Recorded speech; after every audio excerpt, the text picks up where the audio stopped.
Great. Well, Norbert Hill, I'm delighted to talk with you today. I've said that you were the inspiration for this book, although I didn't quite realize it at the time. But almost 20 years ago or so, I was in Denver on a book tour. Do you remember what happened that day, what you were thinking and how you came up to me? Well, I saw a flyer that you were speaking at the Denver Press Club, and I became a member of the Denver Press Club because I started a little small magazine. So I was really there under fraudulent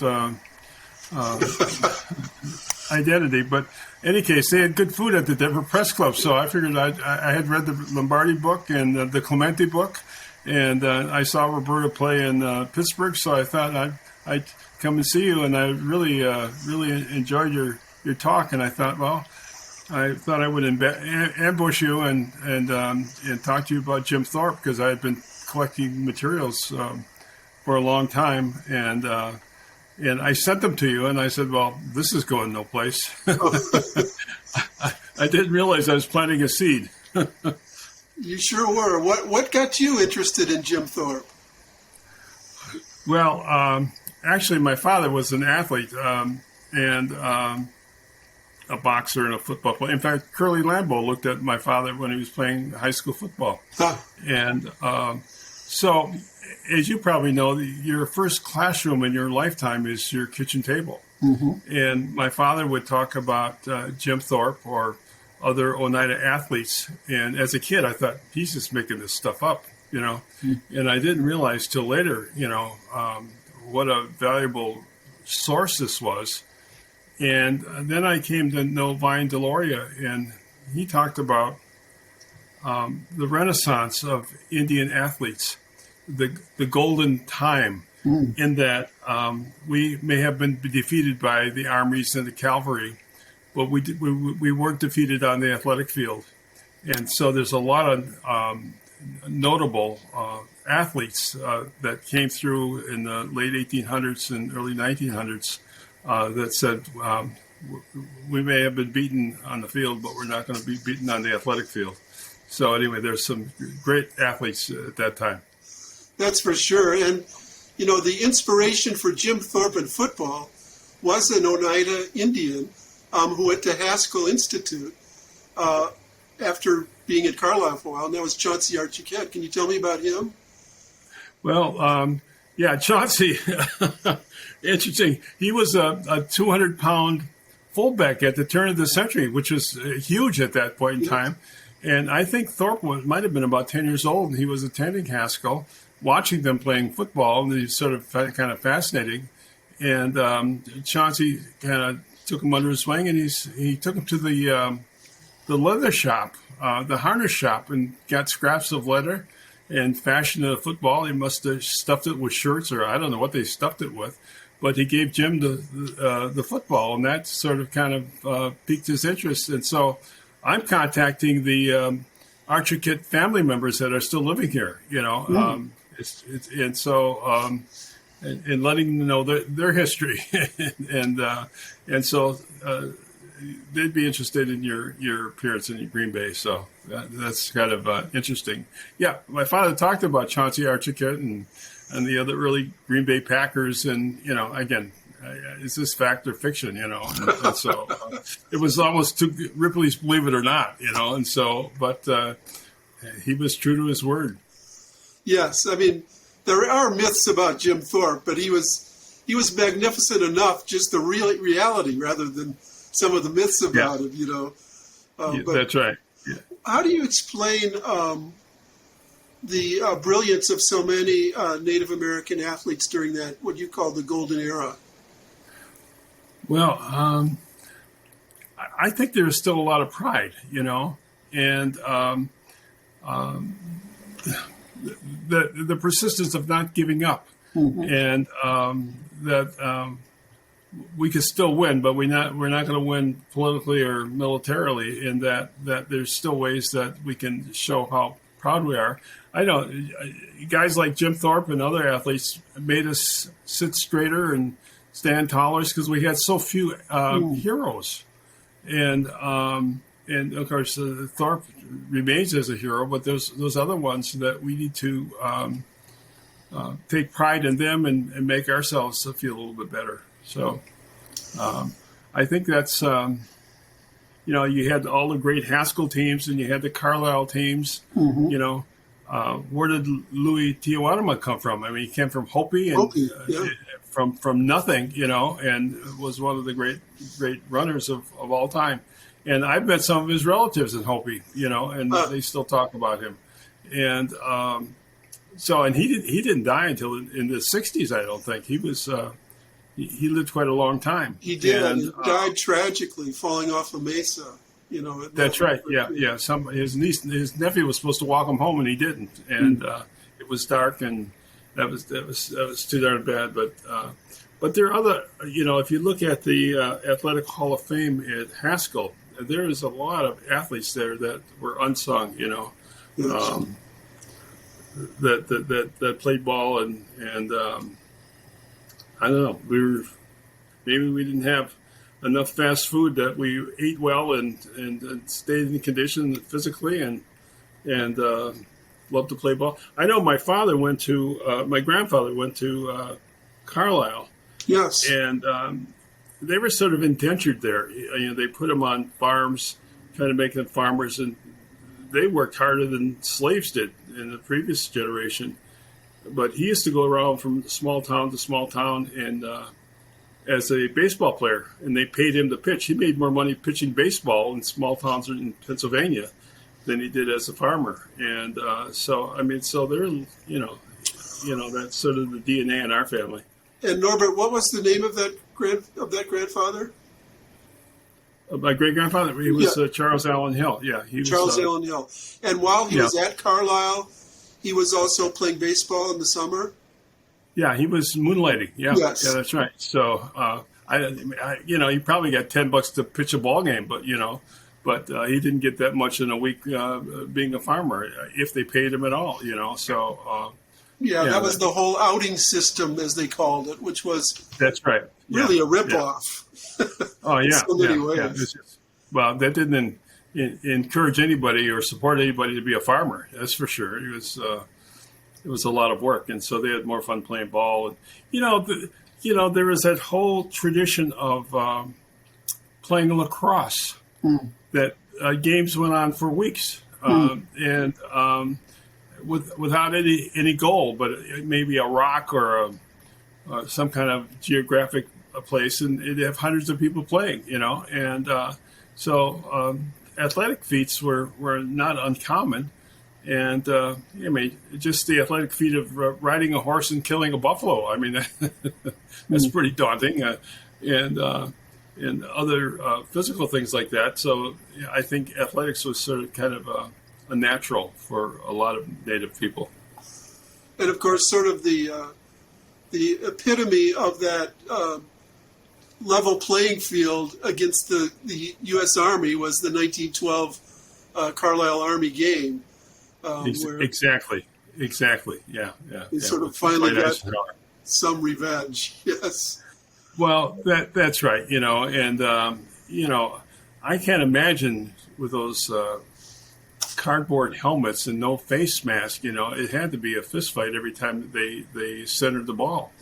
But they had guys that wouldn't quit, and they played hard, and they beat a lot of really great teams in those days. Yeah, it sure did. Harvard and Army, Syracuse, Penn. Those were the big teams then, and Carlisle beat them all.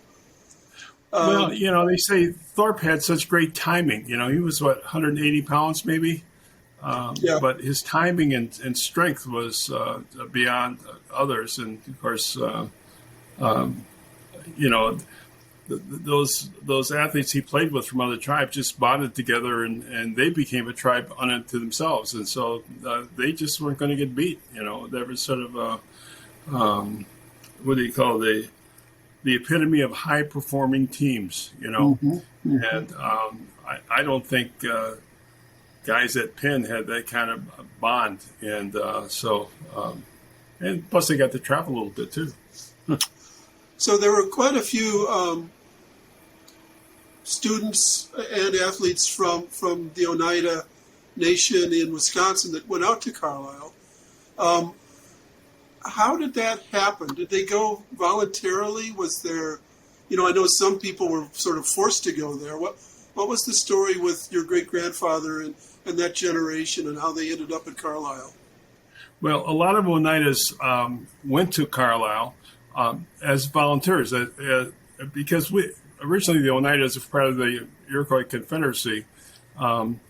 We figured this out, is that we better learn how to read and write and if we're gonna do anything. So we sent probably one of the 2 or 3 highest populated tribes that went to Carlisle, and so we thought education was something that would be a good foundation for us to figure out what the white guys were doing, and so we better.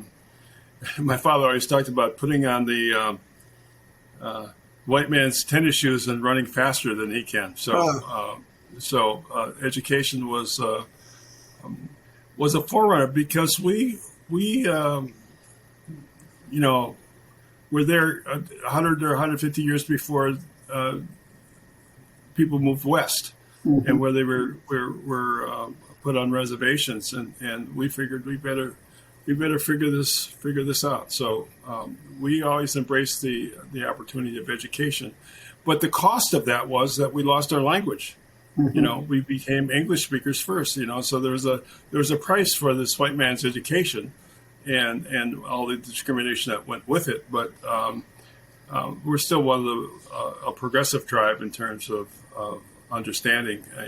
There are some tribes right now that don't have checking accounts. They deal with cash only, and they haven't figured, they probably don't have any, 2 or 3 college graduates, so we always valued education in some fashion. But, we wanted people to,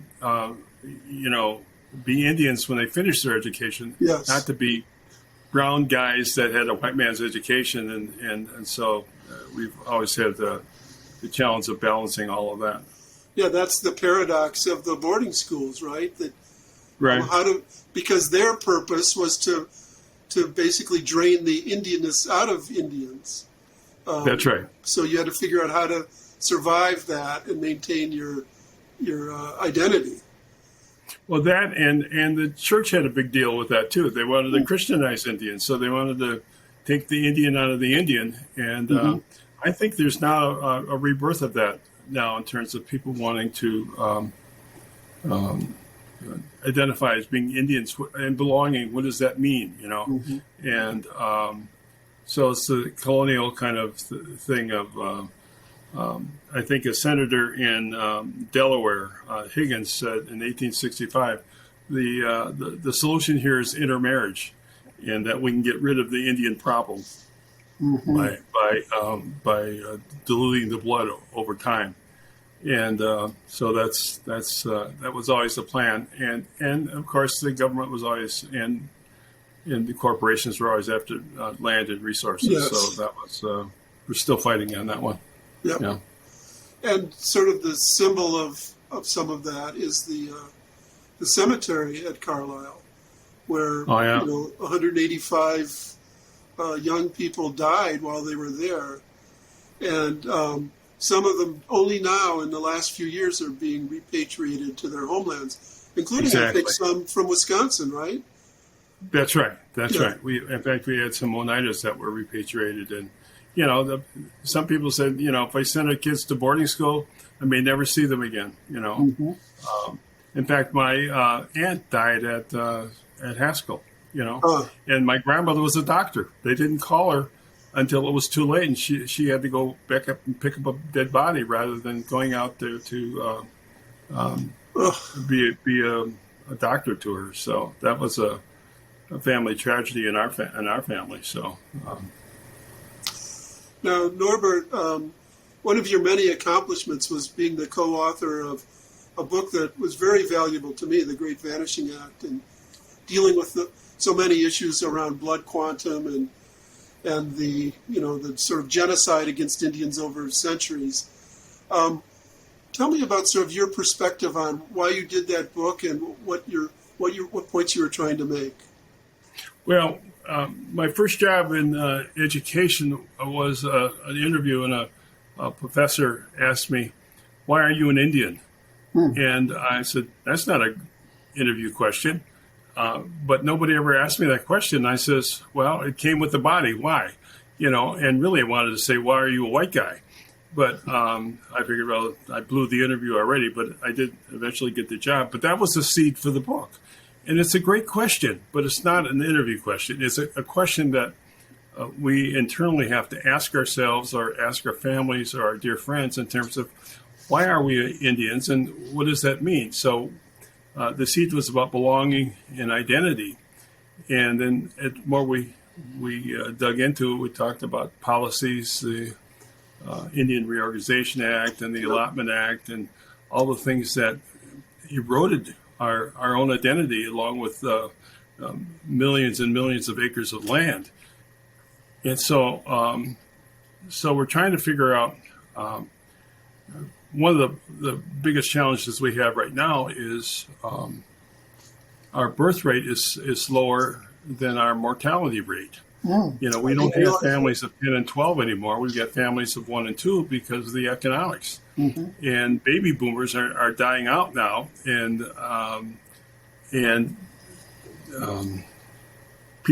Indians marry out more than any other ethnic group, and so the blood is being diluted. And so, how do you maintain our sovereignty and local control on reservations when you have more people living in Southern California? And so it's a political, legal DNA issue that we're dealing with. So we're trying to find, in fact, I have a meeting next week with people in the Great Lakes about, what is how do we push the edges of the envelope to be able to make sure our people make informed decisions? Because if we dilute the blood to a point where 400 tribes use lineal descent, we'll have 20 million Indians, and we lose local control, and so the conversation is about civics and citizenship rather than about benefits and other things. So it's a very complicated issue, more than people think. So yeah, it certainly is, but it seems to me, correct me if I'm wrong, that the whole notion of blood quantum was something basically imposed upon Indian nations by the white power structure. Is that right? Well, that's right. And it really came in 1934 with the Indian Reorganization Act. Of course, it was the height of Depression, and it gave an opportunity for Indians to recover some land, to form a government, and there's a lot of goodies involved with that, But at the same time, the government lawyers says, well, you have to accept a blood quantum as an identity because they're trying to figure out how to do resources. And we bought into it. So we may terminate ourselves with our own hand, with our own constitutions. So we're talking about constitutional change in terms of how do we reinvent ourselves as natives in an authentic way rather than one where the government can count noses, So that's the issue. And so, it's, again, we want people to have an informed, to be informed to make a good decision at the end. So I don't know where it's going to end up, but at least they'll know why, One of the issues that I deal with in the Thorpe biography is the different ways that the dominant white society regarded Native Americans versus African Americans. Both subjected to genocide in different ways and second-class citizenship and everything else. And yet, in terms of blood quantum, for instance, white society, if you have any black blood in it, you're considered black, right? Whereas with the two-drop rule, right? Yeah. And part of that has to do with, I think, a sort of a different perspective of the dominant white society on the two different races. That Indians were sort of diminished but romanticized at the same time. So white people want to claim a little bit of Indian blood, right? Whereas they would never do that with blacks. Well, that's right. They're romanticized by it. If you just look at the national baseball, you had a lot of Indians playing professional baseball, whereas they wouldn't let blacks play until 1946 with Jackie Robinson. So you had Jim Thorpe and Sauk Electus and other people that were Zach Wheat even was part Indian. That's right. Yeah. That's right. So there was a lot of contradictions in this whole thing.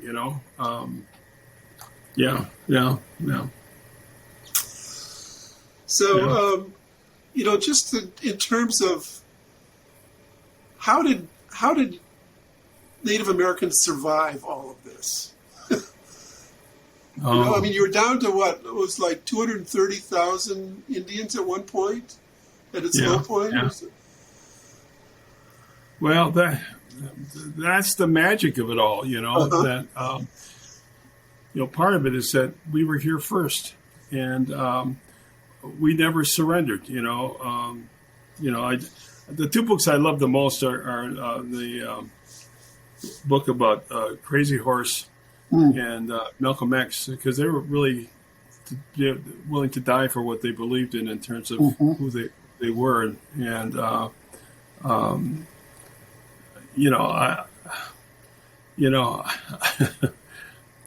there's so much going on here. So if you look at Tecumseh, who wanted to get everybody back on the boat and send them back to Europe, but Indians are not, we're classified as minorities, but we're nations.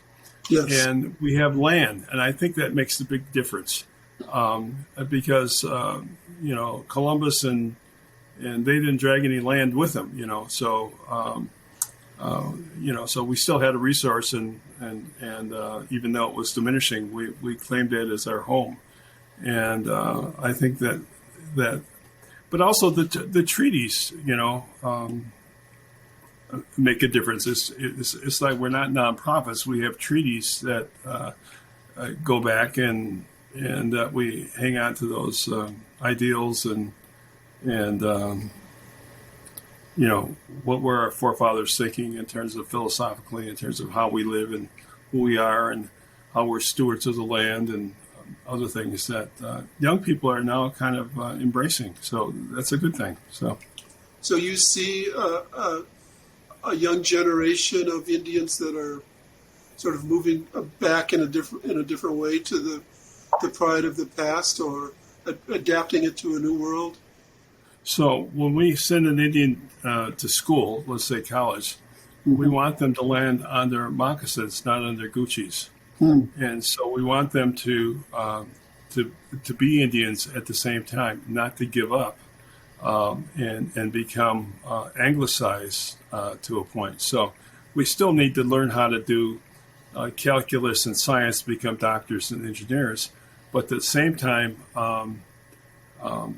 Indian elders would ask the question of, when you get out of college, it's not what your head knows, what does your heart know? And what is your responsibility to the community?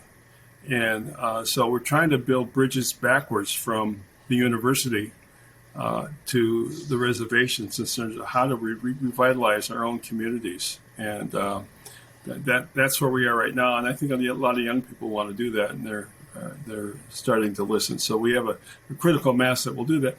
We all need role models in the big cities too, and so there's a lot of urban Indians. And so we're trying to figure out how do you belong in Los Angeles? We've got more Cherokees in Southern California than we do in Tahlequah, Oklahoma. And so they all want to be part of it, but we don't know how to include them without giving up our local controls and identity. So that's the bear that we're wrestling with.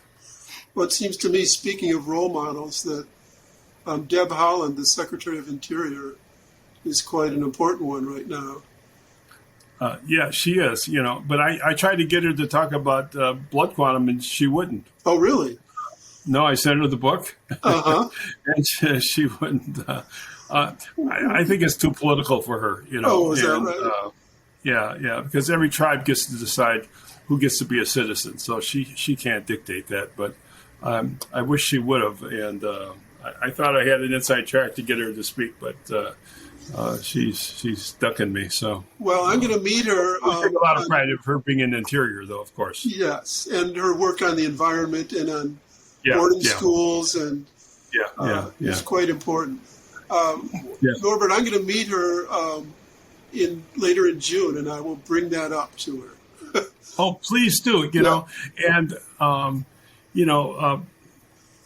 during the Johnson administration, the first since the Civil War, there was a Assistant Secretary of the Interior, Bob Bennett, who grew up with my dad. He was an Oneida guy, you know, and he was internal to the Bureau of Indian Affairs. But he said, you know, with the political apparatus, he says, I knew I could only get one or two things done, important things. So he kept us focused on that, and he got them done before Cecil Andrus, I think, from Alaska, fired him for representing Indians. Yeah. So anyway.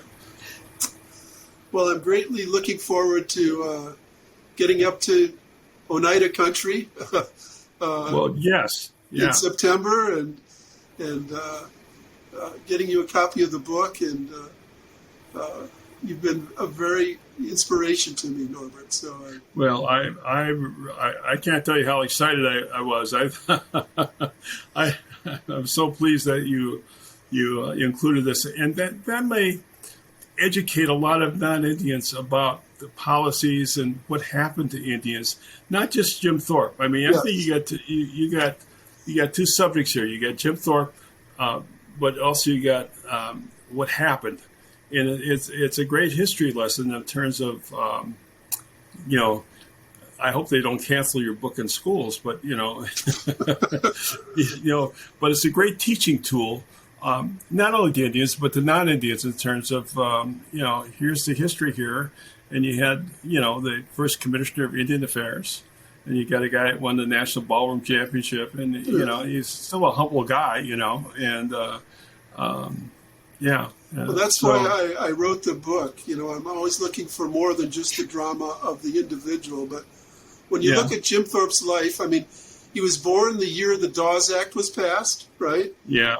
And he died in 1953 when they tried to, detribalize the country. So it's sort of those 65 years is quite an important part of Native American history that I used throughout the book.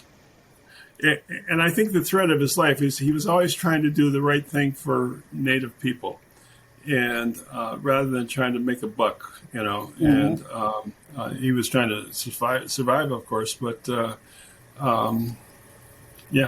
was the guy you wanted on your team, right? Absolutely. I mean, more ways than one. Yeah, he had a lot of troubles in his later life, but my conclusion was this is not a tragedy. This is a story about perseverance and survival. But I think you can make a perseverance case at a macro level as well as a micro level. Yeah. So that's the larger question, isn't it? Yes. Yeah. Norbert, it's been a pleasure talking with you. I really enjoyed it. And thank you for all you're doing, and I'll see you later this year. Yeah, same here. Thank you so much, David, for your work, and I'm glad to see you in Oneida. So okay.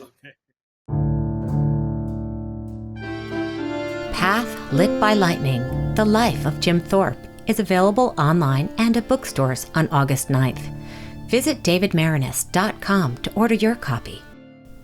This has been an episode of the David Maraniss Ink in Our Blood podcast. We hope you enjoyed it and that you'll subscribe to the Ink in Our Blood podcast on iTunes, Google Play, Spotify, or whichever podcast service you prefer. If you loved it, we'd love it if you left a rating and review. Ink in Our Blood is produced by Metamorphosis.agency. Music has been written and provided by Monica Ryan. Ink in Our Blood is hosted by Sarah Maraniss Vanderschaff. Thank you for listening.